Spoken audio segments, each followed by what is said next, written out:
So నేను కొంతమందిని అడిగితే మా పరిస్థితి అలాగే ఉందా అన్నారు. ఆ తర్వాత ప్రారంభించిన వాళ్ళు బాగానే ఉన్నారు, కానీ మనము ఆ టైంలో మంచి టైంలో వర్తమానం స్టార్ట్ అయింది. అయితే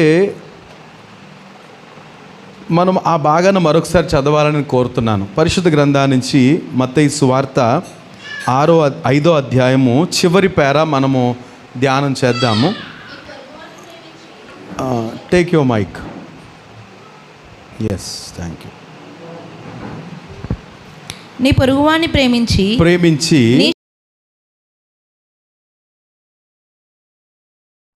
హింసించు వారి కొరకు ప్రార్థన చేయుడి. ఆయన చెడ్డవారి మీదను మంచివారి మీదను తన సూర్యుని ఉదయింపజేసి నీతిమంతుల మీదను అనీతిమంతుల మీదను వర్షం కురిపించున్నాడు. మీరు మిమ్మల్ని ప్రేమించు వారినే ప్రేమించిన ఎల్లా మీకేమి ఫలము కలుగును? సుంకరులను అలాగ చేయించినారు కదా. మీ సహోదరులకు మాత్రము వందనం చేసిన ఎల్లా మీరు ఎక్కువ చేయించినదేమి? అన్యజనులను అలాగ చేయించినారు కదా. మీ పరలోకపు తండ్రి పరిపూర్ణు గనుక మీరును పరిపూర్ణులుగా ఉండేదరు. Thank you. ఈరోజు సందేశం యొక్క సారాంశం లేకపోతే టైటిల్ ఏంటంటే మా తండ్రి పరిపూర్ణుడు. ఒకసారి అందరూ అంటారా? మా తండ్రి పరిపూర్ణుడు. సో నిజంగా మనం అందరం ఎంత ధన్యులము అంటే, ఏమండి, నేను అంటాను ఒక మాట అడగాలనుకుంటున్నా. మనలో శారీరకమైన తండ్రులు ఎంతమందికి ఉన్నారండి? ఇప్పుడు నాకు లేరు. నేను లేని వాళ్ళ గురించి అడుగుదాం. ఉన్నవాళ్ళకి లేనివారు, తండ్రులు లేనివారు కదండి. సత్యనారాయణకి ఈ మధ్యలో వాళ్ళ నాన్నగారు చనిపోయారు. సత్యనారాయణ గారికి మాకు తండ్రులు లేరు. రైట్. కనుక మనకి తండ్రులు లేరు. సో చాలామంది కలిగి ఉన్నారు. కానీ మనందరికీ తండ్రి ఉన్నాడు. ఆయన ఎవరట? పరలోకపు తండ్రి. ఇంకా సంతోషించాల్సిన విషయం ఏంటంటే ఆ పరలోకపు తండ్రి ఎవరంట? పరిపూర్ణుడు.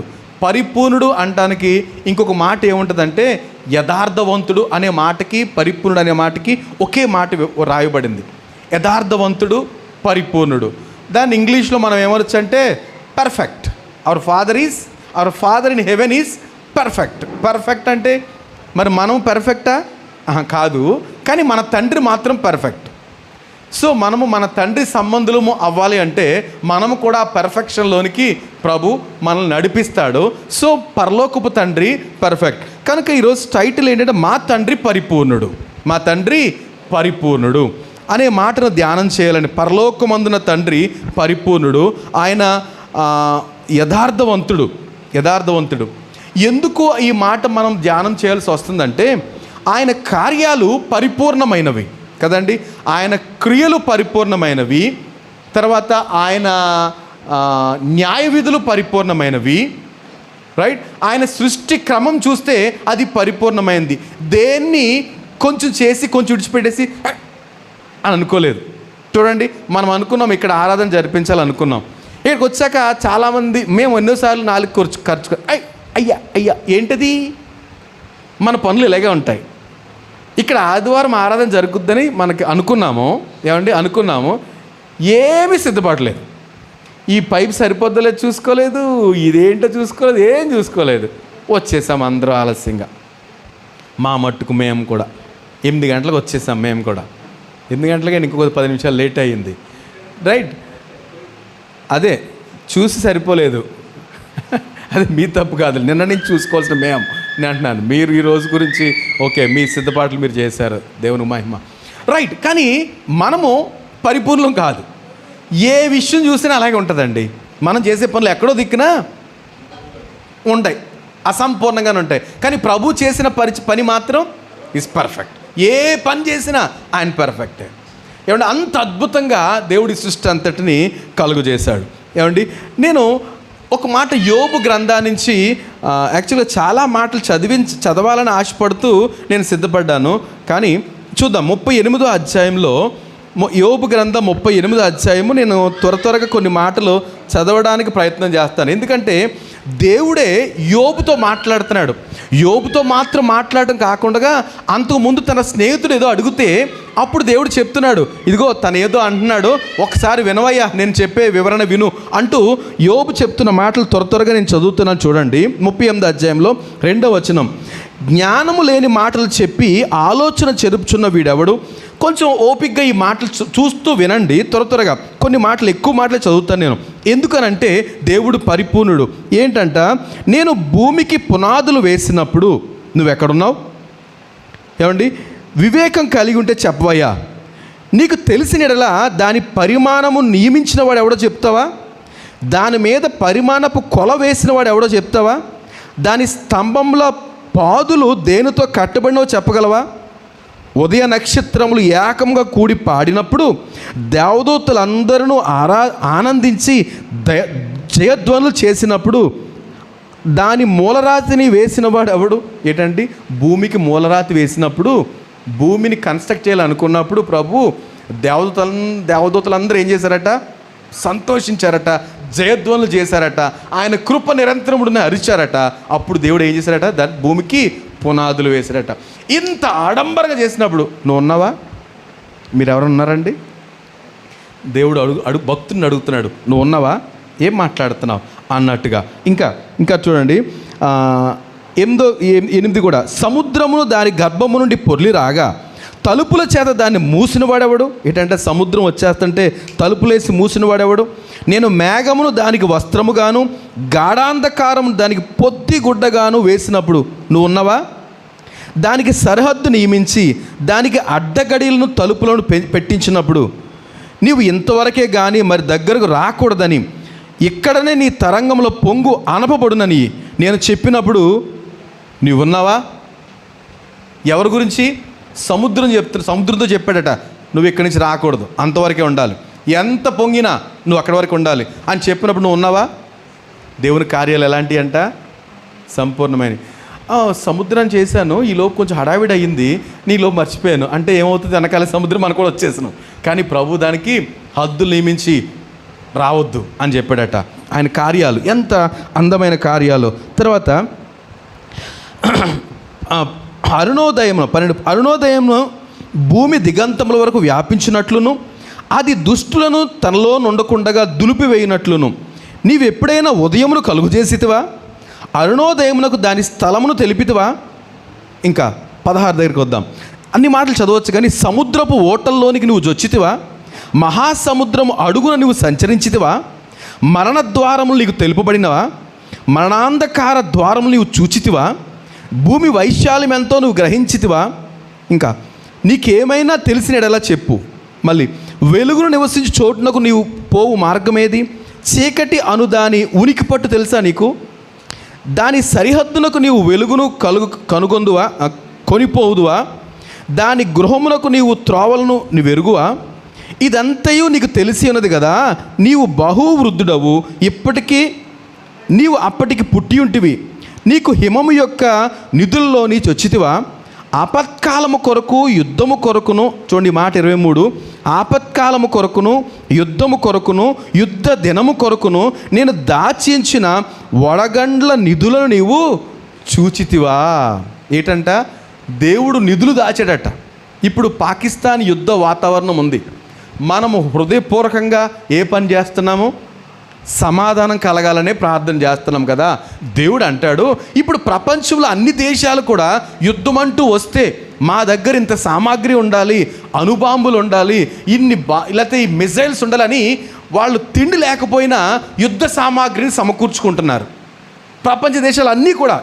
ఎందుకంటే రాబోయే యుద్ధం కొరకు అందరూ సిద్ధపడుతున్నారు. అలాగే పాకిస్తాన్, ఇండియా. ప్రభు అంటున్నాడు, యుద్ధ దినము కొరకు ఆయన ఏమి నిధులు ఉంచాడట? వడగండ్లు ఉంచాడట. ఎప్పుడైనా యుద్ధం చేశాడు ఎవరితో అయినా వడగండ్లతో దేవుడు? ఏమండి, మన జ్ఞాపకం చేసుకోవచ్చు. ఎబినేజరు అనే మాట దగ్గర సౌలుతో యుద్ధం సౌలు ఉన్నప్పుడు ఏమండి యుద్ధం చేసినప్పుడు ఏంటంట, ఫిలిస్తీన్లు వచ్చేస్తే సౌలు సమూయేలు దహన బలిచ్చి ప్రార్థన చేయంగానే శత్రులు వచ్చేస్తే దేవుడు ఏం చేశాడట? వడగండ్లతోటి వారిని ఉక్కిరి బిక్కిరి చేశాడట. వారు చచ్చిపోయారు, పారిపోయారు. గొప్ప విజయం ఇచ్చావు అనేసి దానికి ఏ పేరు పెట్టాడు? ఎబినేజరు. ఎంతవరకు నీవు మాకు సహాయం చేశావు. దేవుడు ఎన్నోసార్లు వడగండ్లతోటి తన నిధిని తెరిచి శత్రువుల మీద ఆ వడగండ్లు కురిపించాడు అనేసి ఇక్కడ సాక్ష్యం ఇస్తున్నాడు. ఆల్రెడీ మనం యోబుకి చెప్తున్నాడు. యోబు తర్వాతే ఈ దావీదు విషయంలో అయితే ఇజ్రాయెల్ ఐగుప్తులో కూడా వడగండ్లతోటి ఆ పంటనంతటిని ఐగుప్తులు నాశనం చేశాడు. కనుక దేవుని దగ్గర కొన్ని నిధులు ఉన్నాయట. ఏమి నిధులు అవి? మన దగ్గర డబ్బు నిధులు ఉంటాయి, ఏమంటే బంగారం దాచుకుంటాం, లేకపోతే వస్తువులు కొనుక్కుని గోడంతా పెట్టేసుకుంటాం, ఇవన్నీ. కానీ దేవుని దగ్గర ఏ నిధులు ఉన్నాయట? వడగండ్లు ఉంచాడు. ఎందుకంట? యుద్ధ దినానికి వడగండ్లు ఉంచాడు. సో మనొకసారి చెప్పాలి, ఆయన ఎవరు? ఆయన ఎవరు? టైటిల్ మర్చిపోకూడదు. ఆయన ఎవరు? పరిపూర్ణుడండి. ఆయనకి ఫుల్ ప్లానింగ్ ఉంది. దేవునికి ప్రతి విషయంలోనూ ఫుల్ క్లారిటీ ఉంది, ప్లానింగ్ ఉంది. మనకు అది రెండూ లేవు కాబట్టే అన్నీ గందరగోళం అవుతాం, ఏమంటే టెన్షన్ పడిపోతాం. కానీ ప్రభువుకి అన్ని విషయాల్లో క్లారిటీ ఉంది. ఇంకొక రెండు మాటలు చదువుదాం. ఏమండి, తర్వాత వెలుగు విభాగింపు చోటుకేది? తర్వాత 27 చూద్దామా. పాడైన ఎడారిని తృప్తిపరచుటకును, లేత గడ్డి మొలిపించుటకును, వరద నీటికి కాలువలు ఉరుములను మెరుపునకును మార్గము నిర్ణయించువాడు ఎవడు? ఏంటంట? పాడైన ఎడారిని తృప్తిపరచటానికి, లేత గడ్డి మొలిపించటానికి, వరద నీటికి కాలువలను ఉరుములను మెరుపును మార్గమును నిర్ణయించువాడు ఎవడు? వర్షమునకు తండ్రి ఉన్నాడా? ఏంటండి? వర్షానికి తండ్రి ఉన్నాడా? తర్వాత మంచు బిందువులు పుట్టించువాడెవడు? ఇలాంటి మాటలు అనేకమైనవి ప్రభు చెప్తూ ఇక 39కి వచ్చేద్దాం. 39. ఆడు సింహము నిమిత్తము నీవు ఎరను వేటాడేదవా? ఏంటంట? ఆడు సింహము నిమిత్తం ఎరను వేటాడతావా? వేటాడేది ఎవరండి అసలు? మగ సింహమా ఆడు సింహమా? ఆడు సింహమే వేటాడద్దట. సార్ వచ్చి ముందు భోంచేసి వెళ్తారట. మగ సింహం అబ్బో బోల్డ్ విషయాలు చెప్తారు. కనుక వేటాడే సింహం కొరకు నువ్వేమైనా ఎరను సిద్ధపరచగలవా? దాన్ని నేను సిద్ధపరుస్తాను. ఏది? సింహానికి. ఆడు సింహమునకు ఎరను సిద్ధపరచగలవా? తర్వాత సింహపు పిల్లలు తమ తమ గుహలలో పండుకొనున్నప్పుడు, తమ గుహలలో పొంచి ఉండునప్పుడు నీవు వాటి ఆకలి తీర్చేదవా? ఏమండి, సింహాలు గుహల్లో ఉండి చిన్నపిల్లలు పడుకున్నప్పుడు వాటి ఆకలి తీర్చేది ఎవరు? అంటే ఆ సింహానికే మనం అనుకుంటాం, సింహానికి ఏం తక్కువ అండి, కథలు చెప్తారు. రోజుకో జంతువు వెళ్ళాలంటారు, అది కథే. నిజంగా రోజుకు లెక్క ప్రకారం జంతువులు వెళ్తాయా? వేటి ప్రాణం అవి భద్రపరుచుకుంటూ పారిపోతాయి. కానీ సింహానికి అని మనం అనుకుంటాం, సింహం ఎంత అంటే పెద్ద కష్టమేంటి, ఒక్కసారి దేన్ని పట్టుకుంటే పట్టేసుకుంటుంది. దానికి ఆహారం ఇవ్వాలంటే ఎవరు పర్మిషన్ కావాలట? నేను సిద్ధపరుస్తున్నాను. దానికి ఆహారాన్ని నేను సిద్ధపరుస్తున్నాను. ఇంకా మనం చూస్తే తిండి లేక తిరుగులాడుచు కాకి పిల్లలు దేవునికి మొరపెట్టినప్పుడు కాకికి ఆహారం సిద్ధపరిచిన వాడు ఎవడు? ఈ మాట ఏంటండి? తిండి లేక కాకి పిల్లలు దేవునికి ఏం చేస్తాయంట? మనం అనుకుంటాం ఏం గోల అనుకుంటాం. అది గోల కాదట. ఏంటంట? ఎప్పుడన్నా మీ ఇంటి దగ్గర కాకులు అరిచినాయండి కదా? పిల్లలు చూడండి, చిన్నపిల్లలు 2 పిల్లలు ఉంటాయి, 2, 3 పిల్లలు ఉంటాయి. అవి ఎంత గోల పెడతాయి అప్పుడు వాళ్ళ అమ్మ అక్కడక్కడ తిరిగి మొత్తం తీసుకొచ్చి నోట్లో కోరుతుంది కదండి. దాన్ని ప్రభు ఏమంటాడంటే అవి కావు అరిచేది అమ్మ కొరకు కాదట. దేని కొరకు? దేవునికి మొరపెడుతున్నాయట. దేవుని మహిమ కలుగును గాక. ఏమంటే దేవునికి మొరపెడుతున్నాయట. తిండి లేక కాకి పిల్లలు దేవునికి మొరపెట్టినప్పుడు కాకి పిల్లలు దేవునికి మొరపెట్టినప్పుడు వాటికి ఆహారం అనుగ్రహించువాడు, ఆహారం సిద్ధపరచువాడు ఎవరు తెలుసా నీకు అని అంటున్నాడు ప్రభు. కనుక ఇంత భీకరుడైన దేవుడు కాకి పిల్లలకు సింహానికి, ఏమండి కాకి పిల్ల ఎక్కడ, సింహం ఎక్కడ? ఏమండి, అరే కాకి పిల్లకి ఏం తెలుసు, ఉండీలు దెబ్బ అని అంటారు. చాలా చులకనగా మాట్లాడతాం కాకి పిల్లని. గొప్పగా మాట్లాడేది ఎవరిని గురించి? సింహం, అడవికి రాజు. ప్రభు అన్నాడు ఈ రెండింటిని పోషించేది నేనే. దేవుని మహిమ కలుగును గాక. ఏమండి, ఈ రెండింటికి ఆహారం పెట్టేది నేనే. ఈ 2 నా కొరకు ఎదురు చూస్తాయి, తెలుసా మీకు? కానీ దురదృష్టం ఏంటంటే మనం ఆయన కొరకు కనిపెట్టట్లేదు. ఏమండి, మడతెట్టక రాదు నాకు, నా బలము నా శక్తి నేను పెంచుతున్నాను పిల్లల్ని అనేసి ఏమండి బలహీనమైన మాటలు మాట్లాడతాం. కానీ అడవికి రాజైన సింహానికి ఆహారం పెట్టేది దేవుడు. ఏమండి, ఆఫ్టర్ ఆల్ కాకి పిల్లలకు ఆహారం పెట్టేది ప్రభువే. సో అంత సంపూర్ణుడు ఆయన, రైట్? సో మనం ఆరాధిస్తున్న ప్రభు అంత పరిపూర్ణుడండి. నేను కొన్ని విషయాలు ఇంతకు మన ఈరోజు విషయం ఏంటంటే మా తండ్రి పరిపూర్ణుడు. ఎందుకు అయ్యాడు పరిపూర్ణుడు? ఎందుకు మనం ఆరాధిస్తున్న పరలోకపు తండ్రి ఎందుకు పరిపూర్ణుడయ్యాడు అనేది మనం జ్ఞాపకం చేసుకోవాలని ఆశపడుతున్నా, ధ్యానం చేయాలని ఆశపడుతున్నా. ఏమండి, మనం చదివిన భాగానికే వద్దాం. తీయడమ్మా, మత్తయి సువార్త 5వ అధ్యాయంలో చివరి భాగాన్ని మనం చూద్దాం. ఏమండి, ఎందుకు ఆయన పరిపూర్ణుడు అయ్యాడు అని అంటేనంట, ఎందుకు పరిపూర్ణుడు అయ్యాడు? యేసు తండ్రి చేసే పని ఏంటంటే 45వ వచనంలో ఆయన చెడ్డవారి మీదను మంచివారి మీదను తన సూర్యుని ఉదయింప చేస్తున్నాడట. దేవునికి మహిమ కలుగును గాక. ఏమండి, మన పరలోకపు తండ్రి ఎందుకు పరిపూర్ణుడు అంటే, నాకు తెలియని సంతోషం మాట చదువుతున్నాడు అనిపిస్తుందండి. ఆయన ఎక్కడున్నాడండి? పరలోకపు తండ్రి ఎక్కడున్నాడు? ఎక్కడున్నాడండి? పైన ఉన్నాడు. సందేహం ఏంటి? మీరు ఎవరు మాట్లాడలేదు అంటే ఎక్కడున్నాడంటే ఇక్కడ ఉన్నారా అనాలా ఏమనాలో తెలియదు కదా. రైట్. మన పరలోకపు తండ్రి ఎక్కడున్నాడు? ఆయన ఆకాశం అందున్నాడు. మా దేవుడు ఆకాశం అందున్నాడు అని రాయబడింది. సో పరలోకపు తండ్రి ఆకాశం అందున్నాడు. మరి ఇక్కడ ఎవరున్నారు? ఏమండి, ఎక్కడున్నారు కదా? మన మధ్య ఇప్పుడు ఉన్నది ఎవరు? పరిశుద్ధాత్ముడు. పరిశుద్ధాత్ముడు. అప్పారావు గారు ఏరి? అప్పారావు గారు రాలేదు కదా. మొన్న గురువారం చెప్తున్నారు అంటే ఇది సంతోషంతో చెప్తున్నాను నేను. ఆయన ఒక దర్శనం చూశారట మన గురువారం శుక్రవారం హాఫ్ నైట్ ప్రేయర్లో. ఇక్కడ కూర్చున్నారు కదా, పాపం చాలా కష్టపడతారు, కొన్ని పాటలు పాడుతున్నారు. ఆయన వచ్చి కూర్చున్నారు, నేను అక్కడ ప్రార్థన చేస్తున్నాను. ఆయన కండ్లు మూసుకుని ప్రార్థన చేస్తుంటే, మీరు అక్కడ మోకరించి ప్రార్థన చేస్తున్నారు సార్, మీ ముందు ఒక మీ వెనకాల తెల్లటి వస్త్రాలు వేసుకుని ఆయన ఇలా పెట్టున్నారు, నేను కల్లో చూశాను అనేసి దర్శనం చూశాను అన్నారు. నేను అన్నాను, మీరు ప్రార్థన చేస్తుంటే నా వెనకాల ఉన్న దేవుడు కనిపించాడు, నేను ప్రార్థన చేస్తుంటే మీ వెనకాల ఉన్న దేవుడు కనపడుతున్నాడు.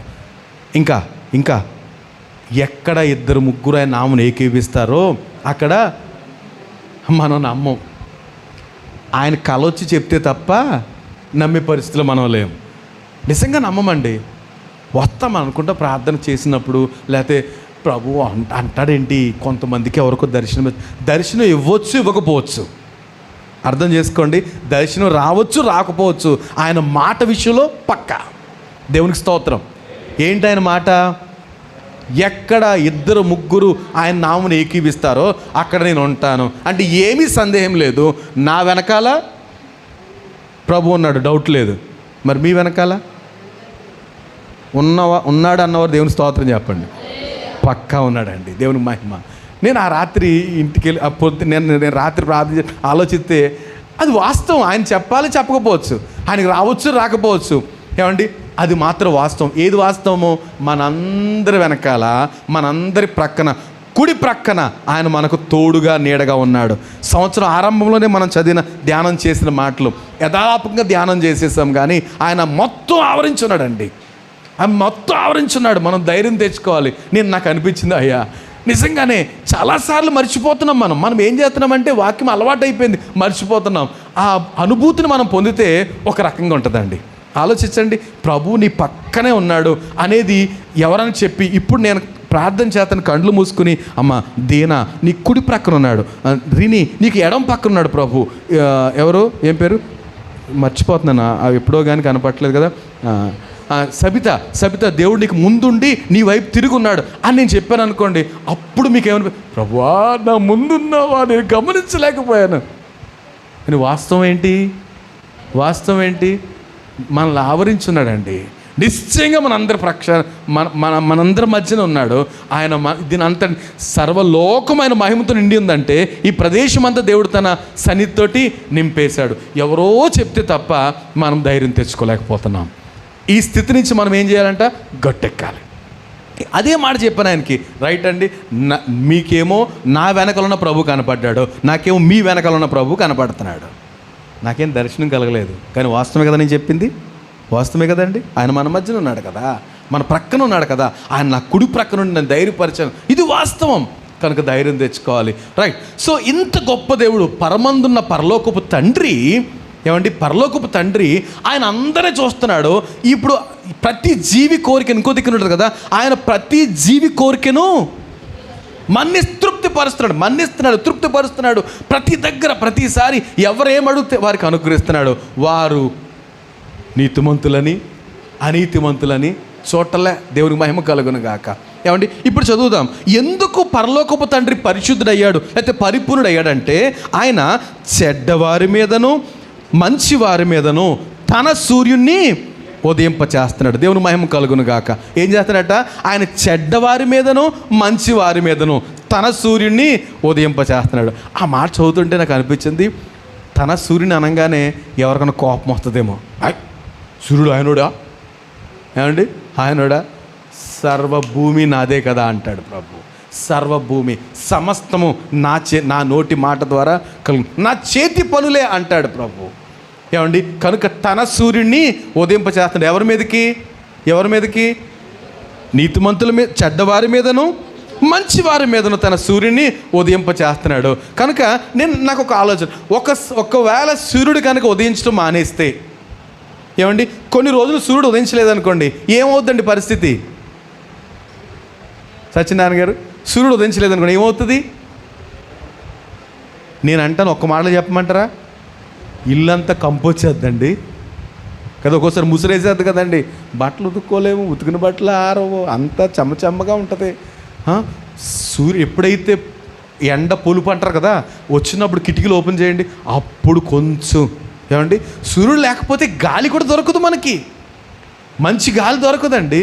కానీ పరలోకపు తండ్రి, నేను అంటాను, ఒకవేళ ఆ అధికారం నాకు ఇచ్చాడు అనుకోండి, ఇంకో సూర్యుని నీ ఇష్టమయ్యా నువ్వు వాడుకో, ఉదయించమంటే ఉదయిస్తాడు, మానేయమంటే మానేస్తాడు అన్నాడు అనుకోండి ప్రభు, నాకే ఇచ్చాడు అధికారం. ఏం చేస్తాం స్టీఫెన్? మనం ఏం చేస్తాం?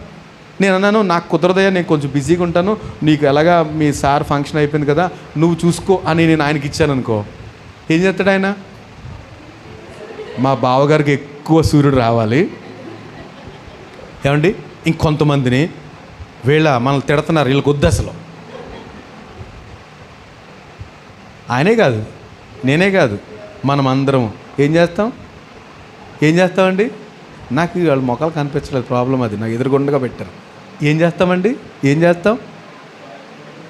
ఏమండి జోసెఫ్ గారు అయితే ఎవరైతే ఆయన దగ్గర సరుకులకు వస్తున్నారో వాళ్ళకి ఉదయించాలండి, పక్కకి వెళ్ళిపోయి ఎదరికి వెళ్ళిపోతారు, వాళ్ళకి వద్దు.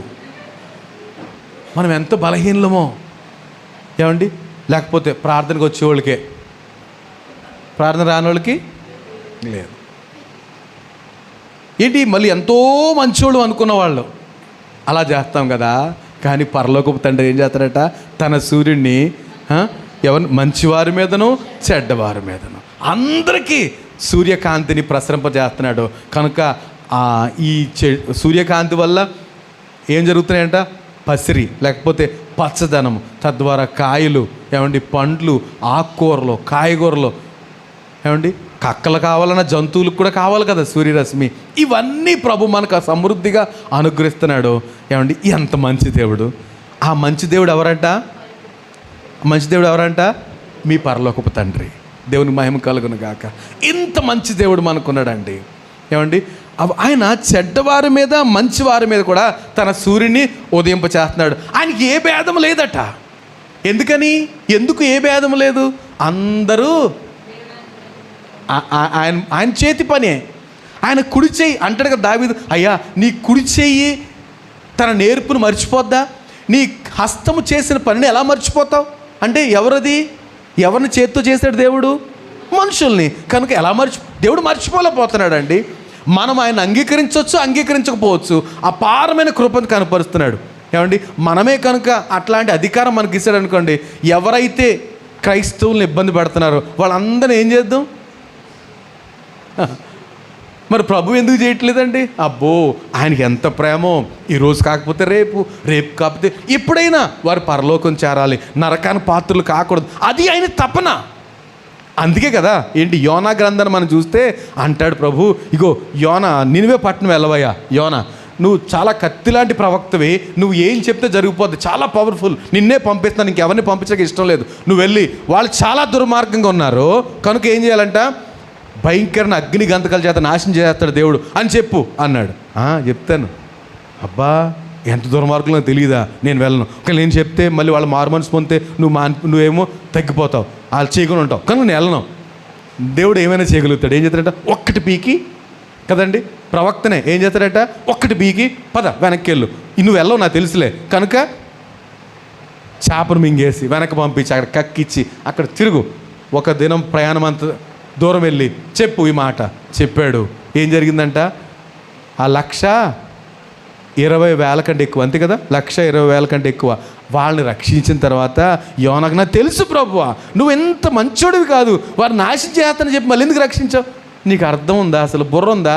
కుడి ఎడమలు ఎరగని 1,20,000 మంది అయ్యా. అంటే వాళ్ళు ఎవరు దేవుని ప్రేమించిన వారు కారు, కానీ దేవుని ప్రేమ వారి పట్ల కూడా ఉందండి. మనం ఏం చేస్తామంటే వాళ్ళ దుర్మార్గులు, పచ్చి దుర్మార్గులు, క్రైస్తవులు రక్తం తాగేస్తున్నారు, చచ్చిపోవాలి అందరూ అని మనం కోరుకుంటాం. ఏ యాక్సిడెంట్, అయ్యో ప్రభు అంటున్నాడు వాళ్ళు కుడి ఎడమలో ఎరగని వారు కూడా రక్షణ పొందాలి. ఆహా, దేవుని ప్రేమ. మనం మనుషులము, మనం బలహీనం అయ్యుండి మరొక బలహీనుడి చచ్చిపోతే బాగుండు, ఆయనకి యాక్సిడెంట్ అయిపోతే బాగుండు, లేకపోతే ఎంతకాలం ఇలాంటి పనికిమాలిన మాటలు మాట్లాడతామే. కానీ ప్రభు కోరిక ఏంటంటే అమ్మో వీళ్ళు కూడా రక్షణ పొందాలి, ఎవ్వరు నశించిపోకూడదు, అది ఆయన ప్రణాళిక. కనుక ఆయన అందరి మీద, చెడ్డవారి మీద మంచివారి మీద తన సూర్యుడిని ఉదయింపచేస్తున్నాడట. రెండో మాట ఏంటి? నీతిమంతుల మీదను అనీతిమంతుల మీదను వర్షాన్ని కురిపిస్తున్నాడు దేవుడు. ఏమండి, వర్షం లేకపోయినా కూడా ఎంత కష్టం, సూర్యుడు లేకపోతే చాలా కష్టం అన్నారు, వర్షం లేకపోతే మరింత కష్టం, బొవ్వ దొరకదు కదండి, తిని దొరుకుద్దా? వర్షం లేక కదా ఆ రోజు ఇశ్రాయేల్ దేశం ఏమైపోయిందంటే 3.5 సంవత్సరాలు వర్షం లేదు, మంచు లేదు, ఏమీ లేదు. ఏమండి, మనిషిని పీక్కు తినేసి ఈరోజు నీ పిల్లలు వండుకుందాం, రేపు నా పిల్లలు వండుకుందాం అనే కండిషన్కి వచ్చేసారట. పిల్లలంటే ఎంత ప్రేమ. నిజమమ్మా, అలా పెట్టావేంటి? అవునా? నిజంగా ఇప్పుడున్న ప్రేమను బట్టి, ప్రేమ అంటే పిల్లల మీద ప్రేమ, వాళ్ళ అంత స్థితికి అంటే ఎలాగ చచ్చిపోతాం. ఈ పిల్లల్ని మనం చచ్చిపోతే పిల్లల్ని ఎవరు పెంచుతారు వాళ్ళు ఇంకా. కనుక ఈ పిల్లల్ని వండుకు తినేద్దాం, అంత ధైర్యం. ఎంత ఎందుకది ఎంతనో? వర్షం లేకపోతే ప్రభు ప్రేమను వారు గ్రహించాలని దేవుడు అంత ఆ 3.5 సంవత్సరాలే వర్షం లేకపోతే అంత గందరగోళం అయిపోయారే, వర్షం ఇక పడదు అన్నారు అనుకోండి, ఏమైపోతారు సార్? వర్షం ఇక పడదు. కనుక ఆయన నీతిమంతుల మీదను అనీతిమంతుల మీదను వర్షాన్ని కురిపిస్తున్నాడు. నిజంగా అంత ఈ సైకిల్ కదండి, ఈ సైకిల్ మీకు అందరికీ ఐడియా ఉంది కదా. సూర్యుడు నీరు ఆవిరవుతుంది, మళ్ళీ పైకి చేరుతుంది, మనం చదివిన మాటలో ఉంటుంది, మళ్ళీ తిరిగి వర్షిస్తుంది. ఏమంటే ఈ సైకిల్ ఎంత అద్భుతంగా ఒకసారి చేసి ఫిక్స్ చేసి ముద్ర వేస్తాడు అంతే, అవి తిరుగుతూనే ఉన్నాయి. ఏది క్రమం తప్పకుండా. ఇంకా మన ప్రవర్తన బట్టి అకాల వర్షాలు, ఏమండి అంతే కదా, ఈ తుఫాన్లు లేకపోతే వరదలు, ఈ భూకంపాలు ఎందుకు జరుగుతున్నాయి? దేవుని సృష్టి కాదు, దేవుని సృష్టి లోపం కాదు, మనము జ్ఞానం ఎక్కువైపోయి చేసే పనుల వల్ల ఎంతో నష్టం కలుగుతుంది. కానీ దేవుడు మాత్రం కొన్ని భద్రపరచుకోవడం చదివాం మనం యోబు గ్రంథంలో. ఉగ్రత దినం, యుద్ధ దినానికి ఏముంచాడట? ఆ వడగండ్లను దాచుంచాడు. మిగతా అన్నీ కూడా మనం చేత్తోడు. ఎంతవరకు మనం ఈ ఎన్విరాన్మెంట్ని భద్రంగా చూసుకుంటే అంత క్షేమాన్ని మనకు కలిగిస్తాయండి, లేకపోతే నష్టపోతాం. సో దేవుడట నీతిమంతుల మీదను అనీతిమంతుల మీదను వర్షాన్ని కురిపిస్తున్నాడు. మరొక మాట నేను చదవాలని ఆశపడుతున్నా. ఇక్కడ రోమాపత్రిక 5వ అధ్యాయము 6 నుంచి కొన్ని మాటలు త్వరగా నాకు సహకరించాలని కోరుతున్నా. 5వ అధ్యాయము 6వ వచనం చదివి ఆగాలమ్మా. రైట్. ఏలయనగా మనం ఇంకా బలహీనమై ఉండగా క్రీస్తు యుక్త కాలంన భక్తిహీనుల కొరకు చనిపోయాడు. ఏంటంట? ఇంకొక మాట, ప్రభు ఏం చేశారట? చెడ్డవారి మీద మంచివారి మీద ఆయన తన సూర్యుని ఉదయింపజేస్తున్నాడు. నీతిమంతుల మీద అనీతిమంతుల మీద వర్షాన్ని కురిపిస్తున్నాడు. ఇంకొక విషయం అండి, భక్తిహీనుల కొరకు ఏం చేశాడట? తన కుమారుని బలి ఇచ్చాడట. ఇది ఎక్కడండి? ఎవరి కొరకు? భక్తిహీనుల కొరకు. నా మాట వింటున్నారా? ప్రభు చేసిన పరలోకపు తండ్రి చేసిన మరొక ఘనకార్యం ఏంటంటే, గొప్ప కార్యము, లోకమంతటికి ఒక ఆదరణకరమైన కార్యం ఏంటంటే భక్తిహీనుల కొరకు తన కుమారుని బలిగా ఇచ్చేశాడు. దేవునికి మహిమ కలుగును. ఎవరైనా మంచివారి కొరకు ఏదైనా చేయొచ్చు కదండి. చదవమ్మ నెక్స్ట్. నీతిమంతుని కొరకు సైతము ఒకడు చనిపోవట అరుదు. ఏమండి, ఎవరైనా మంచివారు, ఫర్ ఎగ్జాంపుల్ మనం దారంటే వస్తున్నామండి, సాయంకాలం ఒకడు పడున్నాడు అయ్యో అనుకున్నాం వెంటనే, కానీ ప్రక్కన సారా బాటిల్ కనపడింది. ఏమండి, పడిపోయాడు ఆయన, పక్కన సారా బాటిల్ కనపడింది. ఏం చేస్తాం? నీ బతుకింతే, ఇంకెంతకాలం తాగుతావు? ఇలాంటి వాళ్ళు చావరు, ఈ కుటుంబం అంతా నాశనం అయిపోతుంది, భార్య ఏడుస్తుంది, పిల్లలు ఏడుతుంది, అంతే. అలాగనేసి ఏం చేస్తామంట? కనీసం ఒరే లెగరా నాయన అని అనుకుండగా. ఎందుకని? వాడు తాగుబోతు కాబట్టి, ఏమండి ఒక తిరుగుబోతు కాబట్టి వాడిని ఎలా చూస్తామంటే మనం ఎలా చూస్తాం? అస్సలు పట్టించుకోం. కానీ ప్రభు అంట భక్తిహీనుల కొరకు తన కుమారుణ్ణి బలిగా ఇచ్చేశాడు. దేవుని మహిమ. ఎందుకని? ఆయన పైన ఉన్నాడు కనుక, ఆయన ఆకాశం ముందు ఉన్నాడు కనుక అందరినీ చూస్తున్నాడండి. ఇంకా ఒక రకంగా చెప్పాలంటే ఎవరి పక్షపాతి? భక్తిహీనుల కొరకు. ఏమండి, అనీతిమంతుల కొరకు వర్షాన్ని పంపించాడు, చెడ్డవారి కొరకు సూర్యుని ఉదయింపజేస్తున్నాడు. భక్తిహీనుల కొరకు తన కుమారున్నే పంపిస్తాడట. మంచివారి కొరకు ఎవరైనా చేయొచ్చండి. నేను కూడా ఎవరైనా మంచివాళ్ళు ఇబ్బంది పడుతున్నాను, అయ్యో వాళ్ళ కోసం ఏమైనా చేయాలి, అప్పన చేయాలనుకుంటాం. చెడ్డోళ్ళ కొరకు మన మైండ్ సెట్ ఎలా ఉంటుంది? అస్సలు అది నిజము అన్నవారు చేయెత్తుతారా? నేను కూడా అంతే, అందరం అంతేనండి. నిజంగా ఎవరైనా కష్టాలు ఉన్నారా మంచివాళ్ళు, అయ్యో కష్టాలు ఉన్నారండి, మనం ఈరోజు మానేసైనా చేద్దాం అనుకో. నిజంగా చెడ్డోళ్ళు కష్టాలు ఉన్నారా? అలా ఉండాలి. దేవుడు వాళ్ళకి పనిష్మెంట్ ఇస్తున్నాడు. ఏమో దేవుడు అలాంటి పనిష్మెంట్ ఇచ్చేవాడు అయితే తన కుమారుని ఎందుకు పంపిస్తాడు వాళ్ళ కొరకు? ఏమండి, భక్తిహీనుల కొరకు దేవుడు తన కుమారుని బలిగా ఇచ్చేశాడట. దేవునికి మహిమ కలుగును గాక. ఎవరైతే దేవునితో అప్డేట్ అవ్వట్లేదో, లేకపోతే సమంగా అవ్వట్లేదో, ఆయన కృపకు లేకపోతే పాత్రలు కాలేకపోతున్నారో, ఆయన మార్గాన్ని వెతకలేకపోతున్నారో, ఆయన విషయంలో నిర్లక్ష్యంగా ఉంటున్నారో, అలాంటి వారి కొరకే క్రీస్తు చనిపోయాడు. అలాంటి వారి కొరకే తన కుమారుని ఈ లోకానికి పంపించేశారట. ఎవరైనా నీతిమంతుల కొరకు ఒకరు చనిపోవట అరుదు.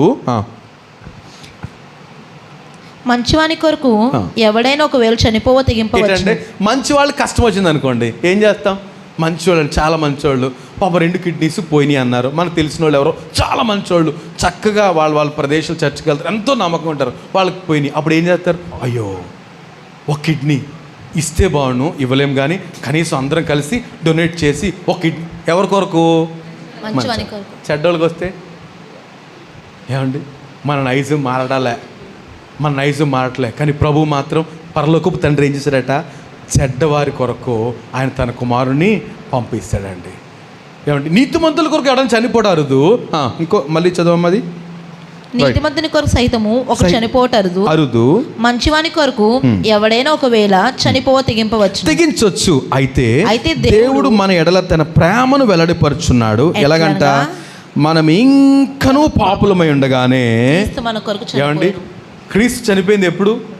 మనం ఇంకా పాపులమై ఉండగానే. అలాంటప్పుడు పాపులు చూసి మనం ఏం చేయాలండి? వ్యసన పడకూడదట.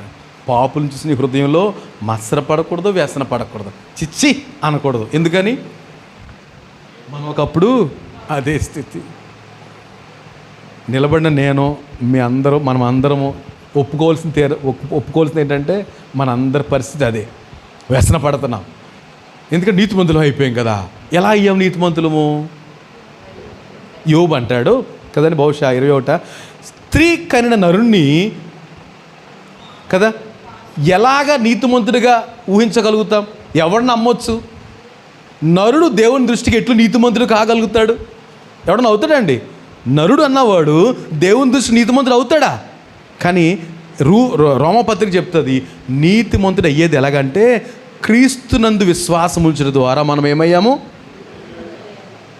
అలాగయ్యామా? మంచి పనులు చేస్తున్నందువల్ల నీతిమంతులం అయ్యామా? నిజంగా చెప్పండి, అబద్ధాలు ఆడద్దు. మీ హృదయం లోతులని చెప్పాలి, అయ్యా నేను నీతి క్రియలు చేసినందువల్ల నీతిమంతుడు కాలేదు. నీతిమంతుడు నీ యందు విశ్వాసం ఉంచడం ద్వారా నీతిమంతుడు అయ్యాను. నా నీతిమంతునిగా మీరు మారుస్తున్నారు, రోజు రోజుకి మారుస్తున్నారు. అట్లాంటప్పుడు ఒకప్పుడు మనం బలహీనము, పాపులము, దౌర్భాగ్యులము. అలాంటి వ్యక్తులు చూస్తున్నప్పుడు మన రెస్పాన్స్ ఏంటి? తిరుగుబాటు చేసేవాళ్ళము, లేకపోతే ఎవరైనా దేవుడు నమ్ముకుంటే అసహ్యంగా మాట్లాడాము, అలాగే మాట్లాడాము. ఏమండి, ఇప్పుడు మనం ఏం చేస్తున్నాం? ఏమండి, వాళ్ళ పట్ల మన దృష్టి ఎలాగుంది అని అంటే, ఎలా ఉందంటే ప్రభు చెప్తున్నట్టుగా ప్రభువులా లేదు, పరలోకపు తండ్రిలా లేదు. మనకి లోక పరిస్థితి కూడా అలాగే ఉంది. కనుక ఆ మాటలు చెప్పబడుతున్న మాటలు ఏంటంటే, మనం ఇంకనూ పాపులమై ఉండగానే క్రీస్తు మన కొరకు చనిపోయాడట. మన కొరకు చనిపోయాను కాబట్టి ఆయన రక్తము వలన ఇప్పుడు నీతిమంతులుగా తీర్చబడి, ఏంటంట ఆయన రక్తం వలన ఇప్పుడు మనం నీతిమంతులుగా తీర్చబడి మరింత నిశ్చయముగా ఆయన ద్వారా ఉగ్రత నుండి రక్షింపబడదుము. ఎలయనగా శత్రులమై ఉండగా ఆయన కుమారుని మరణము ద్వారా మనము దేవునితో సమాధానపరచబడ్డాం. ఎవరమాట మనము? యాక్చువల్గా దేవునికి శత్రువులమాట. మనం ఎవరమంట? దేవునికి శత్రువులమంట. మనము శత్రువులమై ఉండగా ఆయన కుమారుని మరణము ద్వారా మనల్ని ఏం చేశాడు? దేవునితోటి సమాధానపరిచాడు. దేవునికి మహిమ కలుగును గాక. ఏమండి, మనం అలా సమాధానపరచబడినప్పుడు ఒక కథ చెప్తారు కదా, సహజంగా సేవకులు ఇలా చెప్తారు. ఒకసారి ఒక కుక్క యాక్సిడెంట్ అయ్యి లేకపోతే కాలు ఈ మడము నలిగిపోతే ఆయనకి ఎవరికో దయ కలిగి, జంతు ప్రేమికులు ఉంటారు కదా, దయ కలిగి తీసుకొచ్చి దాన్ని కట్టుకట్టి హీల్ చేసిన తర్వాత దానికి ఇంజెక్షన్స్ ఇచ్చి బాగుపడిన తర్వాత దాన్ని వదిలారు. వెళ్తే అబ్బో థ్యాంక్స్ చెప్పుకుని వెళ్ళిపోయింది. అది వెళ్ళిపోయిన తర్వాత నెక్స్ట్ ఇంకో 10 కుక్కలు తీసుకొచ్చిందంట. ఎలాంటి వారి కుక్కల్ని? ఇలాగ కాలు నలిగిపోయి, తోక నలిగిపోయి, ముక్కు వంకరయ్యి, లేదంటే నోరు, ఇలాంటి కుక్కలన్నీ తీసుకొచ్చింది అంటారు. ఏమండి, అలాగా ఒకప్పుడు మనం ఎవరము? వంకరోళ్ళమే, ఏమండి, పాపులమే. ఇంకా ఇక్కడ చెప్పిన మాట ప్రకారం మనం ఎవరమంట? ఏంటది? మనము విరోధులమై ఉండగా, శత్రువులమై ఉండగా. మనం ఎవరికి శత్రువులము? తండ్రికి శత్రువులమాట. తండ్రికి శత్రువులు ఎవరవుతారండి? ఆయన అంగీకరించిన వాళ్ళు ఎవరైనా శత్రువులే కదండి. ఆయన ఆధిపత్యానికి ఒప్పుకున్న వాళ్ళు అందరూ కూడా ఏమవుతారు? శత్రువులే. కనుక ఆయనకి శత్రువులమయ్యాము. ఇప్పుడు ఏం చేశారంటే తండ్రి తన కుమారుని మరణము ద్వారా మనతో ఏం చేశారట? సమాధానపరచబడ్డాం. మనం తండ్రితో సమాధానపరచబడ్డాం. ఎవరి ద్వారా? తన కుమారుని మరణము ద్వారా మనల్ని తండ్రి సమాధానపరుచుకున్నాడు. నా కుమారుని బట్టి. అంతే కదా. మీకు ఎప్పుడు ఈ మాట గుర్తుంచుకోవాలి. నేను కొన్ని మాటలు చాలాసార్లు రిపీట్ చేస్తాను. మనం అందరము తండ్రి మనల్ని ఎలా చూస్తాడు? తండ్రి పరలోకమందు ఉన్నాడండి. ఆయన మనల్ని చూసేది ఎలాగా? క్రీస్తును కటకముతే. క్రీస్తుని కటకం అంటే ఏంటి తెలుసా? కటకం అంటే భూతద్దం ఉంటుంది కదండి. మీరు వల్లి ఏదండి ఈరోజు రాలేదు. సో వల్లి కానీ శివ కానీ భూతద్దంతో ఆడుకున్నారు. వాళ్ళు భూతద్దం ఉంటుంది ఇలాగా ఆడుకుంటారు కదా. ఇప్పుడు తండ్రి పరలోకా నుంచి దాంట్లోని చూస్తున్నాడు. దాంట్లోని చూస్తే ఇది ఎవరట? ఈ భూతద్దము క్రీస్తులో నుంచి చూస్తే ఎలా కనబడతాం మనం అందరము? క్రీస్తులో చూస్తే మనం అందరము క్రీస్తులా కనబడతాం. అది అంటే మనం అందరి ముఖాలకు ఏ మాస్కుని తెలుసా? తండ్రి చూస్తుంటే క్రీస్తు ఫేస్ కనబడుతుంది. క్రీస్తును ధరించుకున్నవారు అంటాడు. మనం ఎప్పుడైతే రక్షణ పొందామో ఎవరిని ధరించుకున్నామట? మనము వెంటనే క్రీస్తు వచ్చి మన మీద దిగాడనమాట. సో క్రీస్తుని ధరించుకున్నాం. ఇప్పుడు పరలోకపు తండ్రి మనల్ని చూస్తుంటే ఎవరు కనబడతారు? క్రీస్తు కనబడతారు. కాబట్టే మనకు కూడా ఉండి ఈయన నా కుమారుడు అనేసి ఎనలేని ప్రేమ చూపెడుతున్నాడు. మనం నమ్మట్లేదు. ఎనలేని ప్రేమ ఎక్కడ చూపెడితే ఇన్ని బాధలు ఏంటండి, ఇన్ని ఇబ్బందులు ఏంటండి? అమ్మో, ఆయనకంటూ ప్రణాళిక ఉందండి. ఆ బాధలకి, ఇబ్బందులకి, అన్నిటికీ కామాలు ఉన్నాయి, ఫుల్ స్టాప్ ఉంది. నమ్మిన వారు దేవుని స్తోత్రం చెప్తారా? రైట్. కనుక పరలోకపు తండ్రి క్రీస్తులో నుంచి మనల్ని క్రీస్తులుగా చూస్తున్నాడు. కాబట్టే ఇంత దీర్ఘశాంతాన్ని చూపెడుతున్నాడు. మనం ఈ మాట చదువుతున్నాం కదా. ఏంటి? ఆయన మరణము ద్వారా తండ్రితో మనం సమాధానపరచబడిన వారమై ఆయన జీవించుట చేత మరణిశ్చయంగా రక్షింపబడదుము. ఇంకొక మాట 11. అంతేకాదు మన ప్రభువైన యేసు క్రీస్తు ద్వారా మనము దేవుని యందు అతిశయపడుచున్నాము. ఆయన ద్వారా ఇప్పుడు సమాధాన స్థితి పొంది ఉన్నాం. ఇది పరలోకపు తండ్రి అండి. ఏమండి, పరలోకపు తండ్రి ఏంటంటే ఆయన ఎందుకు పరిపూర్ణుడు అయ్యాడు అని అంటే మరొకసారి నాకు చిన్నగా చెప్తారా? యోబు గ్రంథంలో ఉన్నట్టుగా సర్వ సృష్టికి ఆయన ఆధారభూతుడు. అన్నీ పర్ఫెక్ట్గా చేశాడు. ఎవరికి ఏ సమయానికి ఏం అనుగ్రహించబడాలో, ఒకవేళ ప్రపంచంలోనే జంతువులోనే అత్యంత అడవికి రాజైన సింహానికి ఆహారం ఇచ్చేది ఆయనే, అరచు పిల్ల కాకులకు ఆహారం ఇచ్చేది ఆయనే. ఏమండి, ఆ వెనకాల కూర్చున్న వాళ్ళు కొంచెం ముందుకు జరుపుకుంటే, గోడకు ఆనుకొని ఉంటే అప్పుడు బాగుంటుంది. రైట్. మళ్ళీ మీరు ఎలా చూడాలి ఇటమ్మా, పెద్దోళ్ళు గౌరవించకపోతే. రైట్. కనుక గమనించండి, ఇట్లాంటి అంటే పెద్ద జంతువు దగ్గర నుంచి చిన్న పక్షి వరకు కూడా ఆహారం ఇచ్చేది నీ పరలోకపు తండ్రి. అది మనం చూసాం. ఈ సృష్టి లేకపోతే సముద్రము, అగాధము, సూర్యుడు, నక్షత్రం, చంద్ర, ఇవన్నీ ఆయన కలుగు చేసినవే. ఆయన గుప్పిట్లో ఉన్న ఆయన చిత్తానుసారంగా జరిగిస్తున్నాడు. అంత మాత్రమే కాదు, చెడ్డవారి మీద మంచివారి మీద సూర్యుని ఉదయింపజేస్తున్నాడు. నీతిమంతుల మీద అనీతిమంతుల మీద తన వర్షాన్ని కురిపిస్తున్నాడు. అంత మాత్రం కాదట, భక్తిహీనులమైన మన కొరకు తన ప్రియకుమారుని ఈ లోకానికి బలిగా ఇచ్చేశాడు. తద్వారా మనము ఇప్పుడు దేవునితోటి సమాధానపరచబడ్డాము. కనుక ఆయన కృపా దృష్టి అందరిపైన ఉంది, ప్రతి ఒక్కరిపైన ఉంది. అంటే క్రీస్తులో ఉన్నవారిపైన, లేని వారిపైన ఎందుకుందండి? మనకు డౌట్ వచ్చి, మరి అలాగైతే మేము ఎందుకు గుడికి వచ్చామండి? బయట ఉంటేనే బెటర్ కదండి. ఏమండి, ఇప్పుడు క్రీస్తులో లేనివారు, ప్రార్థనకి వెళ్ళిన వారి పట్ల కూడా దేవుని కృప ఉన్నప్పుడు మరి ఇక్కడెందుకు బయట తిరుగుతాం? కానీ ఆ కృప అర్థమైనప్పుడే మనం ఎక్కడికి వస్తాము? ఇక్కడికి వస్తామండి. నిజంగా నన్ను ఎంత ప్రేమిస్తున్నావా, నీకు థ్యాంక్స్ చెప్పడానికి వచ్చాం. మనం ఎందుకు వచ్చామండి ఇక్కడికి? థ్యాంక్స్ చెప్పడానికి వచ్చాం. ప్రభువా మీకు వందనాలు, మీరు ఇచ్చే రక్షణకే వందనాలు, మా పరలోకపు తండ్రి మీరు పరిపూర్ణుడు కనుక మిమ్మల్ని ఆరాధించడానికి వచ్చామని అంటున్నాము. మిగతా వారు గ్రహించేటంత వరకు వారి పట్ల దేవుని కృప అపరిమితంగా ఉందట. కనుక మనం ఏం చేయాలట? ఒకప్పుడు మనము వాళ్ళమే, అంతే కదండి. మనం కూడా భక్తిహీనులమే, మనం కూడా చెడ్డవారమే, మనం కూడా అనీతిమంతులమే. కనుక వారి పట్ల దేవుని కృప విస్తారంగా ఉంది. కనుక అది మనం వారికి పరిచయం చేయాలి. బాబు నువ్వు తెలియకపోయినా, నీకు దేవుడు తెలియకపోయినా ఆయన నిన్ను గ్రహిస్తున్నాడు. నీ మీద వర్షము సూర్యుడిని ఉదయింపచేస్తాడు, నీ కొరకు తన కుమారుడిని పంపించాడు. ఈ శుభవార్త మనము లోకమంతటికి పంచాలి. రైట్?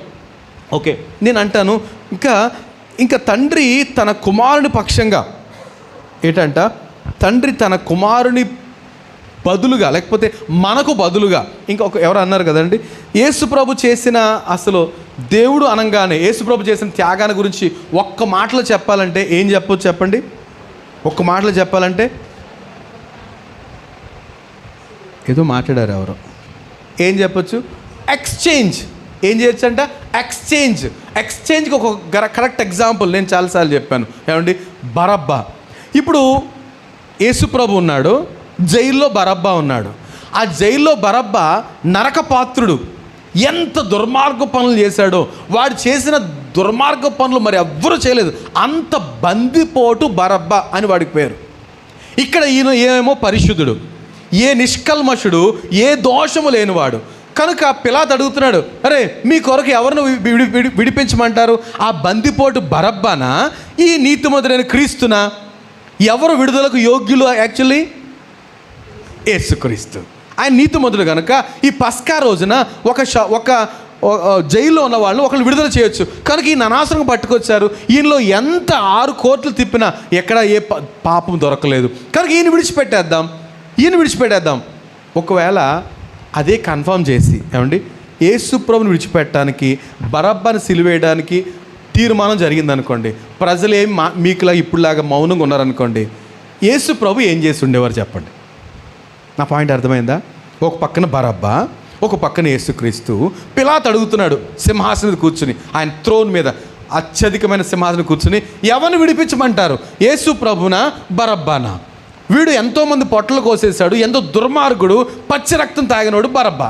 ఇగో ఈ నీతిమంతుడు, ఈయనలో ఏ దోషము లేదు, అనేక కోట్లు తిప్పాం, ఎక్కడ నీతిమంతుడిగానే వచ్చాడు, ఎవరిని విడిపించమంటారు అని అన్నారనుకోండి, అందరూ మాట్లాడలేదు. నేను అనుకుంటున్నాను క్రీస్తునే విడిపిద్దామంటే అందరూ మౌనంగా ఉన్నారనుకోండి, ఎవరు మాట్లాడతారు చెప్పండి? ఎవరు మాట్లాడతారు? యేసుప్రభు మాట్లాడి, అలా కాదు, నా ప్లేస్లో బరబ్బాని విడుదల చేయండి, నన్ను సిలువకి ఎక్కించండి, ఎందుకంటే ఆయనకు బదులుగా నేను చనిపోతాను, తను మాత్రం బ్రతకాలి. చక్కటి స్టోరీ చెప్తారు కదా త్వరగా 2 నిమిషాలు.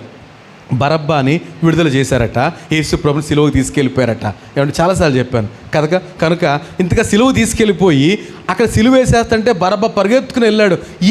ఏం జరిగిందంటే, అదిగో ఎవడో దుర్మార్గుడు బరబ్బాని విడిపించారట, ఆయన ప్లేస్లో యేసుప్రభుని సిలువ వేసేస్తున్నారు. తీరా వెళ్ళేటప్పటికి ఆయన సమాప్తమైంది, తండ్రి నా ఆత్మని చేతులకు అప్పగించుకుంటున్నాను అన్నాడు. అప్పుడు ఏం జరిగిందంట? బరబ్బా అంటున్నాడు, అయ్యా నీ ప్లేస్లో ఎవరుండాలి? నేనుండాలి. నీ ప్లేస్లో నేనుండాలి. నీవు నీతిమంతుడు, నువ్వు ఇక్కడ ఉండాలి, నేను అక్కడ ఉండాలి, కానీ నా ప్లేస్లో నీవు ఉన్నావు. దట్ ఈజ్ సిలువ. ఏంటంట? మనకు బదులుగా, యాక్చువల్గా మన క్రియలను బట్టి, మన పరిస్థితులను బట్టి ఒకవేళ శిక్షించదలిస్తే మనమందరం ఎక్కడ ఉండాలండి? ఎప్పుడో సిలువెక్కేయాలి. కానీ ప్రభు ఏం చేశాడట? వాటన్నిటినీ ఆయన క్షమించి మనల్ని బంధ విముక్తుల్ని చేశాడు. ఇంత గొప్ప త్యాగమూర్తి ఎక్స్చేంజ్ చేశాడు. మనకు రావాల్సిన శిక్షను ఆయన మీద ఒప్పుకున్నాడు. భక్తిహీనులైన మన కొరకు యుక్త కాలంలో చనిపోయాడు. ఇది చనిపోవడానికి తన కుమారుని ఈ లోకాన్ని పంపించాడు. అది పరమ తండ్రి. కనుక చెప్పండి, పరమ తండ్రి ఆయన పరిపూర్ణుడేనా? ఏమండి, పరమ తండ్రి పరిపూర్ణుడా? మన తండ్రి ఆయన పరిపూర్ణుడే కదా. రైట్. లోకం ఎలా ఉందో ఒక్కొక్క మాట జస్ట్ ఒక 5 నిమిషాలు చూసి మనము లోకం ఎలా ఉందంట, లోకం ఏం చేస్తుంది, మళ్ళీ వచ్చేసేయండి మన పాఠంలోకి. మత్తయి సువార్త ఇట్లుండగా కాదు, మత్తయి సువార్త 5వ అధ్యాయం వచ్చి మొదటి నుంచి. మీరు మిమ్మల్ని ప్రేమించు వారినే ప్రేమించిన లోకం ఏం చేద్దంట, ప్రేమించు వారిని ప్రేమిస్తుంది. ఏమండి, అంతే కదా. లోకం ఏం చేస్తుంది, మనల్ని ప్రేమించే వారిని ఎవరైతే తను ప్రేమిస్తున్నారో లోకాన్ని వాళ్ళు ప్రేమిస్తారు కదండి. మందు బాబులకు కూడా ఫ్రెండ్స్ ఉంటారా? వాళ్ళు లేకపోతే నేను తాగనురా అంటాడంట. వాళ్ళు లేకపోతే నేను వెళ్ళను, ఈరోజు అన్నం కూడా తిన్నాం. ఎందుకని? కలిసి కంపెనీ ఇవ్వడానికి రాలేదు, కోపగిస్తాడినా. ఎవరు స్నేహితులు వాళ్ళకు ఉంటారండి, పొరుగు వారికి. లోకం అది చాలా అన్యోన్యంగా ఉంటారు, పంచుకుంటారు, షేర్, సగం సగం, మళ్ళీ తీసేస్తారు, ఎంత ఉంటే అంత పంచుకో. ఒక సిగరెట్ అనుకో, సగం ఎంత ప్రేమో వాళ్ళు కూడా అంత మంచి యూనిటీ ఉంటుందండి. మనం అనుకుంటాం మేము సహోదరుల పట్ల సహోదరులు ఎంత ప్రేమగా ఉన్నాం. మీరే కాదు, అన్యులు కూడా అలాగే ఉంటున్నారు.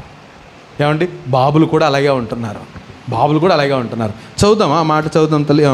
నీ పొరుగు వారిని ప్రేమించి నీ శత్రువుని ద్వేషించు. ఇది లోకం ఏం చేద్దంట, పొరుగు వాళ్ళని ప్రేమిస్తుంది, శత్రువుని రానన్నాడు అనుకో మనతోటి, ఆడు రానడు రా, ఇంకా అంతే, అర్థ కటిఫ్ అంతే. లోకం కూడా అంతే. లోకం మాత్రమే కాదు, మనం కూడా అంతే. అదే బాధ ఇక్కడ ప్రభు బాధపడేది. సేమ్ టు సేమ్ లోకం ఎలాగుందో మీరు అలాగే ఉన్నారు, లోకంలాగే బిహేవ్ చేస్తున్నారు కదా. మీ పొరుగు వాడిని ప్రేమించి శత్రువుని ద్వేషించమని చెప్పబడిన మాట మీరు విన్నారు కదా. ఆగాలి. 45వ వచనం, 46 కాదు. సో 46, మీరు మిమ్మల్ని ప్రేమించు వారినే ప్రేమిస్తారు. ఇంకా లోకం ఏం చేద్దంట, ఏం చేద్దాం, ఎవరైతే వారిని ప్రేమించారో వారినే ప్రేమిస్తుంది. ఏమ్మా, మన పక్కనోళ్ళు మనకి ఈరోజు ఏదైనా బ్రేక్ఫాస్ట్ చేసి ఒక పచ్చడో లేకపోతే సేమియో పంపించారనుకోండి, ఎంత మంచోళ్ళు, ఆంటీ గారు మంచివాళ్ళు, రేపు మనం చేసినప్పుడు పంపించాలి. ఈరోజు మనల్ని చూసి టపాలను తలుపేసుకున్నారనుకోండి, పక్కన ఆంటీ గారు వాళ్ళు చూడకపోయినా పెద్ద శబ్దాలతో 2 తలుపులు వేసేస్తామని. దిస్ ఈజ్ లోకం. నాట్ ఓన్లీ లోకం, మనం కూడా అంతే. మరి ఇంకేంటి అంటాడు ప్రభు. వాళ్ళు కూడా అదే పని చేస్తున్నారు కదా, అన్యులు కూడా అదే పని చేస్తున్నారు కదా. లోకం ఏం చేస్తుందంటే పొరుగు వారిని ప్రేమిస్తుంది, శత్రువుని ద్వేషిస్తుంది, తను ప్రేమించు వారిని ప్రేమిస్తుంది. ఇంకా వందనాలు చెప్పే వాళ్ళకి వందనాలు చెప్తుంది, చెప్పకపోతే చెప్పను. సంస్కారం అనేది ఏమాట అంటాం, సంస్కారం అనేది ఇచ్చిపుచ్చుకునేది. ఇస్తే ఇస్తాం, ఇవ్వకపోతే అంటూ ఉంటుంది. ఆ సర్కిల్లో చేయతడమే హాయ్ అన్న. మా అబ్బాయి కూడా అంతే, ఎంతమందిని విష్ చేస్తాడో. వాడితో పాటు వెళ్తే 100 మంది ఉంటుంది, ఎవరి సర్కిల్ వాళ్ళకు ఉంటుంది. లోకం కూడా అంతేనండి. వాళ్ళు విష్ చేసే వాళ్ళు చేస్తుంది, మనం చూసి ఇలా తిప్పుకునే వాళ్ళని లోకం ఇలా తిప్పుకుంటుంది. సేమ్ సంఘం కూడా అంతే అయిపోతుంది. అది బాధ ప్రభుకి. కానీ ప్రభు మాత్రం అలా లేడు కదా, అది విషయం మనం గమనించాల్సింది. ఆయన అలా లేడే. ఆయన చూసి గిరక్కని తిప్పుకున్నా సరే, వర్షాన్ని పంపిస్తున్నాను, సూర్యుని పంపిస్తున్నాను, నీ కొరకు కూడా నా కొడుకుని పంపించాను. అది ఆయన ప్రేమ, పరమ తండ్రి ప్రేమ. ఈ లోక పరిస్థితి అదండి. సో లోకం ఏం చేస్తుందంట, ఈ 3 విషయాలు కదా, పొరుగు వారిని ప్రేమిస్తుంది, శత్రువుని ద్వేషిస్తుంది, వారిని ప్రేమించు వారిని ప్రేమిస్తుంది, వారి సహోదరుడు మాత్రమే, అంటే వారి సహోదరులకు మాత్రమే వందనాలు చెప్తుంది, మిగతా వాళ్ళకి చెప్పదు. కనుక గత వారం ధ్యానం చేసి మరలా ఈరోజు ఎందుకు ధ్యానం చేస్తున్నాం అనుకుంటున్నారు? సేమ్ మాటలే కదా, ఎందుకు మళ్ళీ ధ్యానం చేస్తున్నాం అంటారు? మీకు తెలిసిపోయింది కొంతమందికి. చెప్పండి ఏమండి, మొన్న వారమే ధ్యానం చేసిన మాటలు మరలా ఇప్పుడు ఎందుకు ధ్యానం చేస్తున్నాం? తెలిసిపోయిన వాళ్ళు చెప్పేయండి, పర్వాలేదు. మైక్ తీసి చెప్తే మరీ మంచిది. మొన్న వారం వర్షం వల్ల ఎవరు సరిగా వినలేదు కనుక మరలా చెప్తున్నారు. ఇంకా 1, 2, మొన్న వారం లైవ్ పెట్టలేదు కనుక లైవ్లో రావాలని. 3, మొన్న వారం హన్న మల్లేశ్వరి గారు లేరు కనుక కదండి. నేను అలాగ అనుకోవట్లేదు, ఎవరూ గ్రహించలేకపోయాం. ఒక సహోదరి అంటుంది, ఆదివారం ఏ వాక్యం చెప్పారో మాకు అర్థమే కాలేదు అంటే వినే ఓపికే లేదు, అంత గందరగోళం, ఈ బిల్డింగ్ పడిపోద్దా, అదే రేక్ షెడ్ పడిపోద్దా, తండ్రి అంట. ఎవరి భయాలు వాళ్ళకు ఉన్నాయి. ఆదివారం నాకు ఎంత కష్టమైందో, వాటిన దుమ్ములు పడిపోతున్నాయి, మీద పడిపోతుంది. కానీ నేను అంటాను, మరొక్కసారి ప్రభు మనతో మాట్లాడుతున్నాడు, బీ సీరియస్. ప్రభు ఏమంటాడు కదా, ఆయన పరిపూర్ణుడట, మన పరలోకపు తండ్రి పరిపూర్ణుడు. సో ఏం కోరుతున్నాడు? ఆ పరిపూర్ణమైన తండ్రికి మనం పిల్లలు కావాలంటే కదండి. ఆ మాట చదవమ్మా, ఎక్కడుంది ఆ మాట? నెక్స్ట్ వచ్చిన మొదట ఏంటిది 44.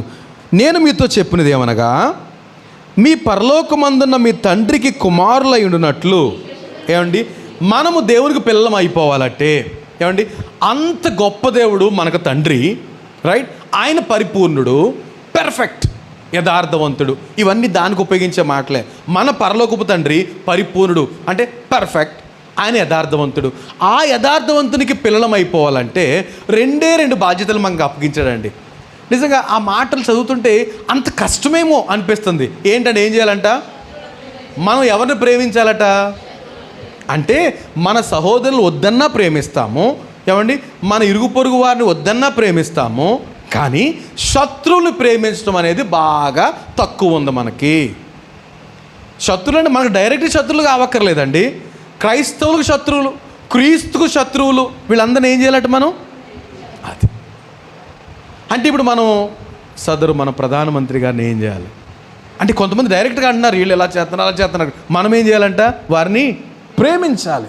చాలామంది క్రీస్తుకు విరోధంగా ఉంటారు. గల కారణం ఏంటంటే తెలియకే యుగ సంబంధమైన దేవత వారి మనోనేత్రములకు ఏం కలుగు చేస్తున్నారట?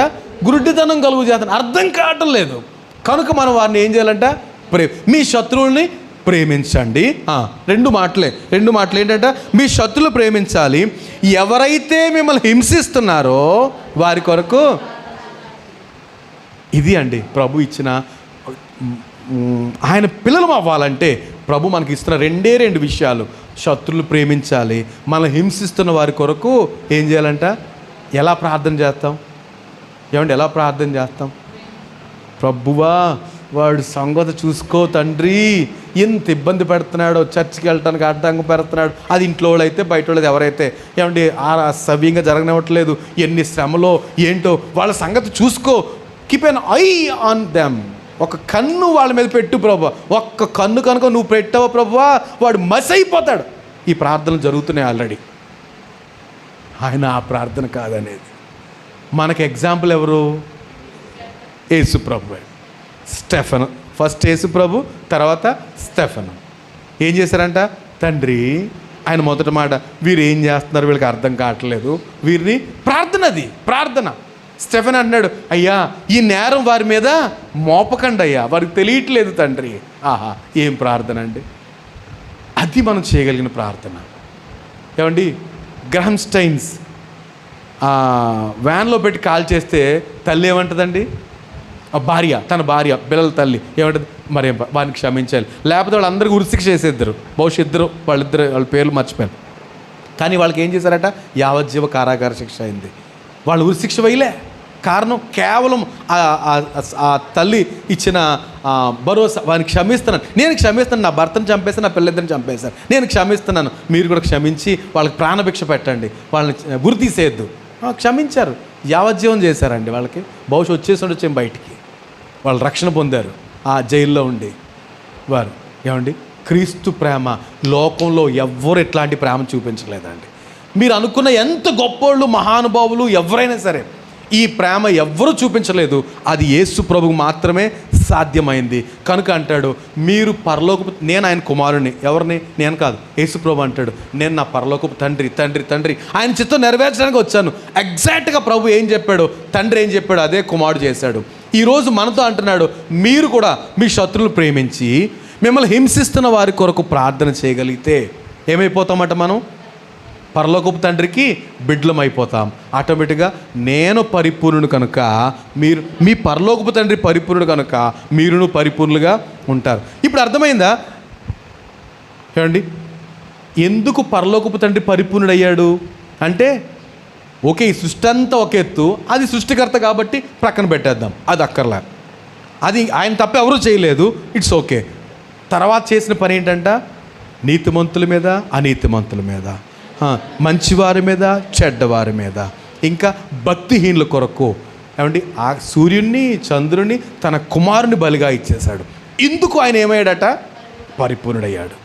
సో ప్రభు అంటున్నాడు, ఆయన పరిపూర్ణుడు కనుక మీరు కూడా పరిపూర్ణంగా ఉండాలంటే శత్రువులు ప్రేమించండి, ఇంకా హింసిస్తున్న వారి కొరకు ప్రార్థన. హింసిస్తున్న వారి కొరకు ప్రార్థన చేసినప్పుడు గొడవలు ఎక్కడి నుంచి వస్తాయండి? వస్తాయి గొడవలు. మనల్ని ఎవరైతే హింసించారో వాళ్ళ గురించి మీరు ఫుల్ ఫైట్. మీరు ఏమనుకోకపోతే, నిన్న ఒక సిస్టర్ సాక్ష్యం చెప్తున్నారు, నేను ప్రార్థనకు రావాలండి, ప్రార్థన రావాలి, కానీ నాకు వాళ్ళ మీద శత్రువులు అంటే ఎవరైతే అన్యాయం చేశారో, ఒకరి చేత అన్యాయం పొందిన వాడిని ఎదుర్కోలేమంటారు కదా, నాకు ఆ మాట గుర్తొచ్చింది.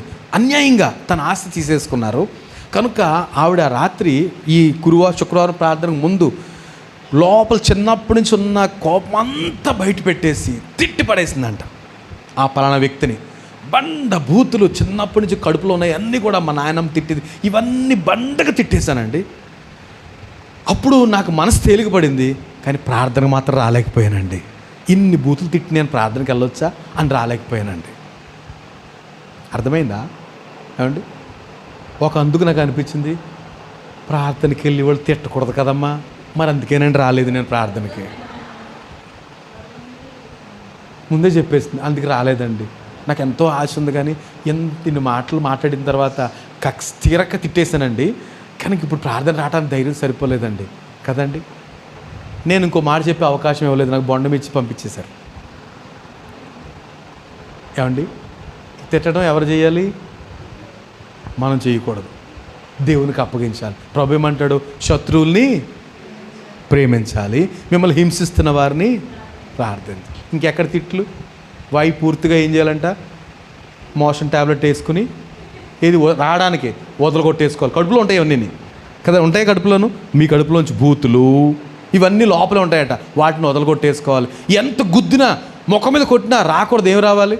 అయ్యా అమ్మ క్షమించండి తండ్రి, ఆ స్థితికి రావాలట. వస్తున్నాయండి అలాగా? ఇంకా రావట్లేదు, కోపం వచ్చేస్తుంది అంటే లోపల ఉండిపోయినాయి. అజీతి చేస్తుంది, వాటిని బయటికి తోలేసేయాలి, వదిలిపోవాలి. ఉన్న లాక్ ఏం చేయాలంటే పూర్తిగా వాటిని లాక్ చేసి ఇంకెప్పటికి రాటకు సమాధి చేసేయాలట. కొన్ని సమాధి చేసేయాల్సిన దాంట్లో ఇవి ఉంటాయి. కనుక ఏమంటే ప్రభు దేవుని వాక్యం చెప్తుంది, మనల్ని హింసిస్తున్న వారి కొరకు మీరు చాలా నీతులు చెప్తున్నారని నిలబడి, మైక్ ముందు నిలబడి చాలా నీతులు చెప్తున్నారని మీరు నన్ను అంటున్నారు కదా. ప్రయత్నం చేద్దాం అందరం, నాతో పాటు సహా. మనం అందరము దేవుని ఆ పరలోకపు తండ్రికి కుమారులం అవ్వాలంటే, కుమారులు అంటే అందరూ కుమారులే, మనం అందరము పిల్లలు అవ్వాలంటే ఏం చేయాలంట, శత్రువుల్ని ప్రేమించాలి, హింసిస్తున్న వారిని ప్రార్థన చేయాలి. ఇది ప్రభు మనకిచ్చిన సూత్రం. ఈ రెండు ఫాలో అయితే ఏం జరుగుద్ది అంటే వాక్య ప్రకారం చేస్తే మనం పిల్లలం అవుతాం. మామూలుగా ఏం జరుగుద్ది, తరిమేస్తారండి కదండి. ఏం చేస్తారమ్మా, మన శత్రువులు ప్రేమిస్తూ మనం హింసిస్తున్న వారిని ప్రార్థన చేస్తుంటే ఏం చేస్తారు, ఇంట్లో వండేస్తారా? కానీ ప్రభు పిల్లలం అయిపోతాం, సరిపోతుంది. అంటాడు సర్వభూమి నాదే కదా అంటాడు. మొత్తం అంతా ఎవరిదంట, ఆయన పిల్లమైతే ఎక్కడున్నా కదండి. కొంతమంది చూడండి డాక్యుమెంట్ రాయించుకుంటారు, పక్కా డాక్యుమెంట్ రాయించుకుని రిజిస్టర్ అయిపోయిన తర్వాత అది ఎక్కడో పెడతారు. వీళ్ళు దేశాంతరం వెళ్ళిపోయారు అనుకోండి, ఎవరన్నా ఏమైనా చేయగలరా స్టీవెన్ గారు కదండి. అంటే హైదరాబాద్ లాంటివి వెళ్తే బొట్ట దాఖలు అయిపోద్ది, కానీ లీగల్గా వెళ్తే మాత్రం టోటల్ ఎప్పుడైనా వచ్చి దాన్ని స్వాధీనపరచుకోవడానికి హక్కు ఉంటుంది. అలాగా ఒకవేళ ఇంట్లోంచి పొమ్మనొచ్చు, ఊర్లోంచి పొమ్మనొచ్చు ఏమండి, లేకపోతే తరిమేయచ్చు, చంపేసి గోదాట్లో పడేయచ్చు. కానీ మనం ఎవరమవుతున్నాము, ఆయన కుమారులం అయిపోతున్నాం. సంపూర్ణుడైన పరిపూర్ణుడైన తండ్రికి కుమారులం అయిపోతున్నాం. ఎవడేం చేస్తే ఏమైంది, ఈరోజు ఈ ఇంట్లో ఉంటున్నాము, లేకపోతే ఈ ఇంట్లో ఉంటున్నాము, రేపు మరో ఇంట్లోకి వెళ్తాం. ఏంటది, పరలోకం.